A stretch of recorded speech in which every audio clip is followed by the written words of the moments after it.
ஓம் சரணாகத தீனார்த்த பரித்ராண பராயணே சர்வசியார்த்திகரே தேவி நாராயணி நமஸ்துதே. வணக்கம் நேயர்களே, இது மகாலட்சுமி ஜோதிடம் வழங்கும் காலச்சக்கரம். உங்கள் அன்பு ஜோதிடர் ஸ்ரீராம்ஜி பேசுகிறேன். அனைவரும் நலமுடன் இருக்கிறீர்களா? நன்றாகத்தான் இருப்பீர்கள், நன்றாக இருக்க வேண்டும். இன்றைய காணொளியில் நாம் காண இருப்பது மறைந்த புதனும் மறையாத யோகமும். இதுதான் தலைப்பு. ஜோதிட சாஸ்திரத்தில் கடைக்குட்டி அப்படின்னு சொல்லக்கூடிய கிரகம் புதன் தான். அறிவுசார் கிரகம். சூரியனுக்கு பக்கத்திலேயே இருக்கக்கூடியவர், சூரியனை விட்டு அதிக தூரம் விலகாதவர், எப்போதும் சூரியனுடனே சுற்றி கொண்டிருக்கக்கூடிய ஒரு கிரகம். இந்த புதனின் நிலைப்பாடு அப்படிங்கிறது தான் ஒரு ஜோதிடருடைய தனித்திறமையை வெளிப்படுத்தக்கூடியது. ஒவ்வொரு கிரகங்களுக்கும் சில தொழில்கள் இருக்குது அப்படின்னா, புதனுக்கு மெயினாக இருக்கக்கூடிய தொழில் ஜோதிட சாஸ்திரம். சாஸ்திர விற்பன்னர் புதன் தான். அறிவாளி கிரகம், அறிவுசார் கிரகம், அம்மான் கிரகம், நடுநிலை கிரகம், குழந்தை பருவத்தை குறிக்கும் கிரகம், இளவரசன் அப்படின்னு சொல்லலாம். எல்லாருக்கும் செல்லப்பிள்ளை அப்படிங்கிறது மாதிரியான ஒரு அமைப்பு கொண்டவர், எல்லோருக்கும் செல்லப்பிள்ளை அப்படிங்கிற மாதிரி. இந்த லக்னம் முதலான 12 பாவகங்களில் மறைவு வீடுகள் அப்படின்னு சிலவற்றை குறிப்பிட்டிருக்கும். 3, 6, 8 மற்றும் 12. இந்த 3, 6, 8, 12 அமரக்கூடிய கிரகங்கள் பெரிய அளவில் நன்மைகளை தர இயலாமல் போகிவிடும். செயல்திறன் அற்றவையாக இருக்கும். உங்களுக்கு லக்னாதிபதிங்கிறவர் மறைஞ்சிட்டாரு, தசை நடத்துகிற கிரகம் மறைவாக இருக்குது அப்படிங்கிறது மாதிரி பலன்கள் சொல்ல கேள்விப்பட்டிருப்போம். இந்த மாதிரியான பலன்களுக்கு சற்றும் பொருந்தி வராத ஒரு கிரகம் தான் புதன். புதன் மட்டும் மறைந்திருந்தாலும் கூட அவர் இயற்கை வலுவோடு, செயலாற்றும் தகுதியோடு தனது யோக பாவங்களை தர தயாராகவே இருப்பார். இவர் சீட்டுக்கட்டில் ஜோக்கர் மாதிரி நடுநிலையான ஒரு கிரகம். எண் கணிதத்திலே பார்த்தீங்கன்னா 1 முதல் 9 எண்களை குறிப்பிட்டால் அதில் நடுவில் இருக்கக்கூடியது 5. 1, 2, 3, 4 அது வரைக்கும் ஒரு வரிசை. 6, 7, 8, 9 அது வரைக்கும் ஒரு வரிசை. நடுவில் பார்த்தீங்கன்னா 5. மோகன சக்தி கொண்ட எண் அப்படின்னு 5 சொல்லுவாங்க. இந்த 5ஆம் எண்ணுக்கு அதிபதி புதன் தான். மோகன சக்தி கொண்ட கிரகம். இன்றைக்கு உலகை ஆட்டுவிக்கக்கூடிய தகவல் தொழில்நுட்பம் அப்படிங்கிறது புதனுடைய டிபார்ட்மெண்ட். Information technology. இதற்கு ராகு பெருமளவு துணை புரியக்கூடிய கிரகம் என்றாலும் அந்த ராகுவின் காரணகர்த்தா புதன் தான். அறிவுசார் விஷயங்களின் அதிபதி, ஜோதிட சாஸ்திரத்தின் விற்பன்னர், ஆடிட்டிங் தொழிலில் கணக்கர், கணக்கு பிள்ளை, வங்கி நிர்வாகம், ஆசிரியர் தொழில், இடைநிலை ஆசிரியர், கற்பித்தல், தான் பெற்ற வித்தைகளை மற்றவர்களுக்கு தானமாக தருவது, அதன் மூலம் பேரும் புகழும் அறிவாற்றலும் அதனால் முன்னேற்றமும் அடையக்கூடிய யோகிதையும் தரக்கூடிய கிரகம் புதன். இந்த புதன் பகவான் தரக்கூடிய யோகங்களில் ஒன்று பத்ர யோகம். பத்ர யோகம் அப்படிங்கிறது பார்த்திங்கன்னா, அவர் தனித்த நிலையில் லக்ன கேந்திரங்களில் வலுப்பெறும்போது கிடைக்கக்கூடியது. பத்ர யோகம் வெறும் 4 லக்னத்துக்கு மட்டும்தான் கிடைக்கும். மிதுனம், கன்னி, தனுசு மற்றும் மீனம்.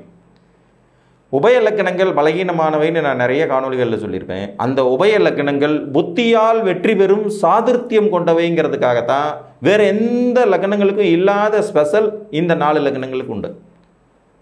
இந்த 4 லக்கணக்காரங்களுக்கு தான் பத்ர யோகம் முழுமையாக வேலை செய்யும். புதன் தரக்கூடிய யோகங்களே எப்போவுமே குறைவாக தான் இருக்கும். இதில் ஏன் இந்த யோகங்கள் குறைவாக இருக்குன்னு கேட்டிங்கன்னா, அறிவாளிகள் உலகில் குறைவாகவே பிறக்கிறார்கள்.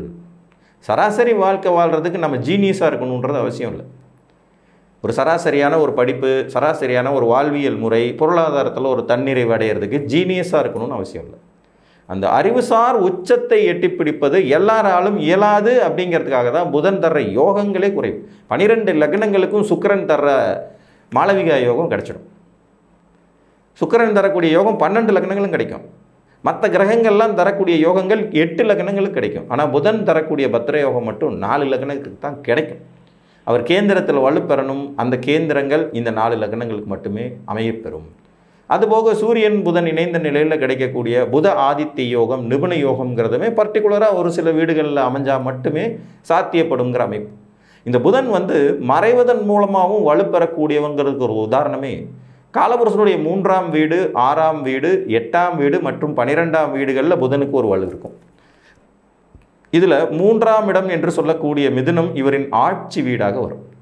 6ஆம் இடம் என்று சொல்லக்கூடிய கன்னி புதனுக்கு பார்த்தீங்கன்னா ஆட்சி, உச்சம், மூலத்திரிகோணம்ன்ற 3 வலுவையும் பெறும். அவர் மொத்தம் 30 டிகிரியில் ஒரு 10 டிகிரியில் ஆட்சி பெற்று, அடுத்த 10 டிகிரியில் உச்சம் பெற்று, அதுக்கு அடுத்த 10 டிகிரியில் மூலத்திரிகோண வலுவையும் பெறுவார். அப்போ கன்னியில் புதன் இருந்தால் எங்கே இருந்தாலும் பவர்ஃபுல்லாக இருப்பார். மற்ற கிரகங்களுக்கு கிடைக்காத ஒரு சிறப்பு இது. நவகிரகங்களின் அரசன்னு சொல்லக்கூடிய சூரிய பகவானே பார்த்தீங்கன்னா தனக்கு ஆட்சி மூலத்திரிகோண வீடாக ஒன்றை வச்சுக்கிட்டு உச்சத்துக்கு வேற ஒருத்தருடைய தயவை நாடுவார். இப்போ எல்லா கிரகங்களுமே உச்சம் பெறக்கூடிய அனைத்து கிரகங்களுமே வேறு ஒருவரின் வீட்டில் போய் தான் உச்சமாகும். உச்சபட்ச மரியாதை அப்படிங்கிறது அவங்களுக்கு மற்ற இடங்களில் கிடைக்கும். இப்போ சனி பகவானுக்கு துலாத்தில் கிடைக்கும். ஆனால் அது அவருடைய சொந்த வீடு கிடையாது, இன்னொருவருடைய வீடு. ஆனால் புதனுக்கு மட்டும்தான் தனது வீட்டிலேயே அந்த பவர் இருக்கும். தான் தோன்றி அப்படின்னு சொல்லக்கூடியவர் புதன், அதாவது சுயம்பு அப்படின்னு இவங்களை சொல்லலாம். புதனுடைய ஆதிக்கம் அதிகமாக இருக்கக்கூடிய ஜாதகர்கள் சுயம்புவாய் இருப்பார்கள். இது ஒரு தனிச்சிறப்பு. மற்றவர்களின் கருணை இல்லாமலும் உதவி இல்லாமலும் தானே ஒரு விஷயத்தை கண்டுபிடிப்பது, அதில் திறம்பட செயலாற்றுவது, வல்லவன் அப்படின்னு பேர் எடுக்கிறது எல்லாம் புதனுடைய சாதுர்த்தியம்தான். புதன் வலுத்தவன் புத்திசாலி. இந்த உலகில் எந்த சூழ்நிலையிலும் எப்பேற்பட்ட காலநிலையிலும் தன்னை பொருத்தி கொண்டு வாழ்ந்துவிடும் சாமர்த்தியசாலி. நடுநிலையாளன், தரகன் அப்படின்னு சொல்லுவாங்க. காலபுருஷனுடைய இந்த 2 வீடுகள், 3ஆம் இடம் என்கின்ற மறைவுஸ்தானம், 6ஆம் இடம் என்கின்ற மறைவுஸ்தானத்தில் தனித்திறமையோடு வலுப்பெறும் தன்மை கொண்ட ஒரு புதன்கிறதுனால தான் இவருக்கு மறைஞ்சாலும் இவருடைய யோகம் மட்டும் வேலை செஞ்சுட்டே இருக்கும். இதில் 8ஆம் இடமான விருச்சிகம் இவருக்கு பிடிக்காத செவ்வாயுடைய வீடு தான்னாலும் கூட அங்கே இவருடைய நட்சத்திரமான கேட்டை நட்சத்திரம் முழுமையாக இருக்கும், உடைபடாத இருக்கும். ஸோ அப்போ அங்கேயும் இவருக்கு வலுங்கிறது இயற்கையில் கிடைத்துவிடும். 12ஆம் இடம் என்கின்ற மீனம் இவருக்கு பிடிக்காத குருவுடைய வீடுனாலும் அங்கே இவருக்கு நீச்சம் என்கின்ற வலிமை இருந்தாலும் கூட அங்கேயும் ரேவதி என்கின்ற இவருடைய சாத்வீகமான தேவகண நட்சத்திரம் ஒளிந்திருக்கும். மேலும் அங்கே பார்த்தீங்கன்னா சனி பகவானுடைய நட்சத்திரம் உத்திரட்டாதி, அதற்கு பிறகு ரேவதிங்கிற 2 நட்சத்திரங்களுமே இவருக்கு அதிநட்பு தரக்கூடிய நட்சத்திரங்களாகவே இருக்கும். அதனால் புதன் நீச்சம் என்றாலும் ஒருவன் புத்திசாலியாக இருக்கிறதுக்கு வாய்ப்பு இருக்கும்.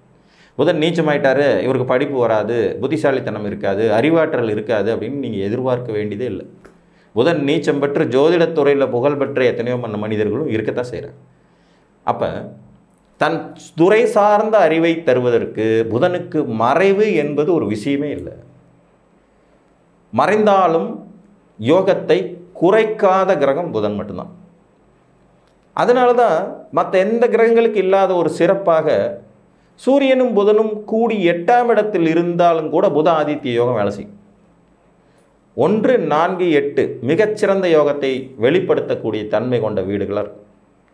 இதில் யாராவது ஒருவர் ஆட்சி உச்சம் அடைஞ்சிருந்தாங்கன்னா வெகு சிறப்பு. இப்போ ஒரு விருச்சிக லக்ன ஜாதகத்திற்கு அதிகப்படியான கெடுதலை தரக்கூடிய புதனே சூரியனோடு சேர்ந்து 8ஆம் இடத்தில் இருந்துட்டார்னா அது தொழில்முறை சாமர்த்தியத்திலும் வெளிநாட்டு வாழ்க்கையிலும் ஜாதகரை மிக உன்னதமான ஒரு இடத்துக்கு கொண்டுட்டு போகும். புரியுதுங்களா? ஒரு கும்பலக்ன ஜாதகத்திற்கு 8ஆம் இடத்தில் உச்சம் பெற்ற புதன் சூரியனோடு இருக்கும் நிலையில், ஒரு மகர லக்ன ஜாதகத்திற்கு 8ஆம் இடத்தில் ஆட்சி பெற்ற சூரியனோடு புதன் இருக்கும் நிலையில் இந்த புத ஆதித்ய யோகம் ரொம்ப சிறப்பாக செயல்படும். ஒரு கன்னி லக்ன ஜாதகருக்கு புதன் போய் 8ல் மறைஞ்சாலும் உச்ச சூரியனோடு சேர்ந்து இருந்தார்னா அற்புதமான ராஜயோகத்தை ஜாதகருக்கு கொடுக்க தவறவே மாட்டார். லக்னாதிபதி போய் மறைஞ்சிட்டாரு, பகை வீட்டில் வீக் ஆகிட்டார், இந்த பலன்லாம் இங்கே செல்லுபடியே ஆகாது. லக்னாதிபதி உச்ச சூரியனுடைய 12ஆம் அதிபதியோடு 8ல் விபரீத ராஜயோகம். ஜாதகன் ஒவ்வொரு நிலையிலும் ஒவ்வொரு தடைகளிலும் ஒவ்வொரு தோல்வியிலும் புதிதாக கற்றுக்கொண்டு வாழ்க்கையில் முன்னுக்கு வந்துக்கிட்டே இருப்பார். அப்போ யோகத்தை தருவதில் புதனுக்கு மறைவு என்பதே கிடையாது. மற்ற கிரகங்களுக்கெல்லாம் மறைவு உண்டு. மறைந்தவர்கள் செயலாற்ற திணறுவார்கள். ஆனால் புதனுக்கு மட்டும் மறைந்தாலும் செயலாற்றி ஒரு ஜாதகனுக்கு தரக்கூடிய யோக பாக்கியதையை கட்டாயம் தந்துவிடும் வாய்ப்பு உண்டு. இவர் யோகம் தர்றதே ரொம்ப குறைவாக தான் இருக்கும். குறைவான லக்னங்களுடைய அமைப்பில் புதன் தர்ற பத்திர யோகமே 4 லக்னத்துக்கு தான் கிடைக்கும். அதில் 2 லக்னங்களுக்கு அவர் கேந்திராதிபத்திய தோஷத்தையும் தரக்கூடிய பாவியாகவும் செயல்படுவாருங்கிறதையும் மறந்துடக்கூடாது. தனுசு லக்னத்திற்கு 7ஆம் இடத்துலையோ 10ஆம் இடத்துலையோ ஆட்சி பெற்ற புதன் பத்திரயோகம் கொடுக்கக்கூடிய தன்மை கொண்டவராகி அதே நேரத்தில் கேந்திராதிபத்திய தோஷத்தையும் தரக்கூடியவராக வருவார். இதில் சூரியனோடு அவர் இணைந்த நிலையில் தர யோகம் தான் வெகு சிறப்பாக இருக்கும். சூரியனும் புதனும் இணைஞ்சால் தனுசு லக்னத்துக்கு ராஜயோகம். தர்ம கர்மாதிபதி யோகமாகவும் அது கன்வெர்ட் ஆகும். இதில் புதனும் சூரியனும் ஆட்சி பெற்றுவிட்ட நிலை அடைந்து விட்டார்கள் என்றால் அதில் ஆட்டோமேட்டிக்காக பத்திர யோகமும் செயல்பட்டு விடும். மேலும் புத ஆதித்ய நிபுண யோகமும் செயல்பட்டு விடுங்கிற அமைப்பு. சூரியனோட இணைந்த நிலையில் புதன் மிகச்சிறந்த வெற்றியாளர்களை உருவாக்குகிறார். மிகச்சிறந்த வெற்றியாளர்கள், மிகச்சிறந்த அறிவாற்றல் கொண்டவர்கள், கணக்கு பதிவுத்துறையில் மிகப்பெரிய வெற்றியாளர்கள், தகவல் தொழில்நுட்பத்துறையில் மிகப்பெரிய வெற்றியாளர்கள், ஒரு நிறுவனத்தை வடிவமைத்து கட்டமைத்து வழிநடத்தி செல்லும் தலைமையாளர்களை உருவாக்கும் தன்மை கொண்டவர் புதன். ஸோ இவருக்கு மறைவுங்கிற பேச்சே இல்லை, மறைவுங்கிற இடமும் இல்லை. கொடும் பாவிகள் என்று சொல்லக்கூடிய ராகு, கேது, சனி இவர்களால் கூட பாதிக்கப்படாத ஒரு கிரகம் இருக்குன்னா அது புதன் தான். புதனின் பெருமைகள் சொல்லிக்கிட்டே போகலாம்.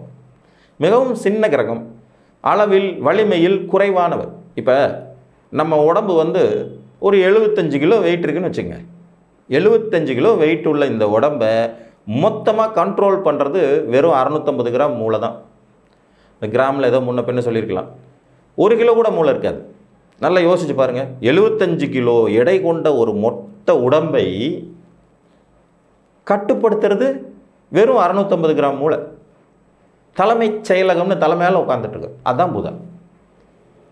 அந்த மூளை கெட்டு போயிடுச்சுன்னா இந்த உடம்பு கெட்டு போயிடும் ஆட்டோமேட்டிக்காக. ஸோ புதனின் வலிமை என்பது மறைந்திருப்பது. மூளை என்னைக்காவது வெளியில் தெரியுதுங்களா? கண்ணு, காது, மூக்கு, கை, கால்கள் எல்லாம் வெளியில் தெரியுது. மறைந்திருந்து மனிதனை மொத்தமாக கட்டுப்படுத்தும் சக்தி கொண்ட ஒரு உறுப்புன்னா அது மூளை தான். அதே மாதிரி தான் புதனும் மறைந்திருந்து ஜாதகனை வலுப்படுத்தி வாழ்வியலில் வெற்றியை புத்தி எனும் ஆயுதத்தினால் பெற்றுத்தரும் யோகிதை புதனுக்கு உண்டு. அதனால் புதனுக்கு மறைவே கிடையாது. அவர் தரும் யோகங்கள் நிச்சயமாக குறைந்தபட்ச மனிதர்களுக்குத்தான் கிடைக்கும். அப்படி கிடைத்தால் அவனே மாபெரும் வெற்றியாளராகவும் மற்றவர்கள் போற்றி வணங்கத்தக்கவராகவும் வருவான் என்று கூறி மீண்டும் ஒரு காணொலியில் உங்களை சந்திக்கும் வரை உங்களிடமிருந்து அன்புடன் விடைபெற்றுக் கொள்வது உங்கள் அன்பு ஜோதிடர் ஸ்ரீராம்ஜி. நன்றி, வணக்கம்.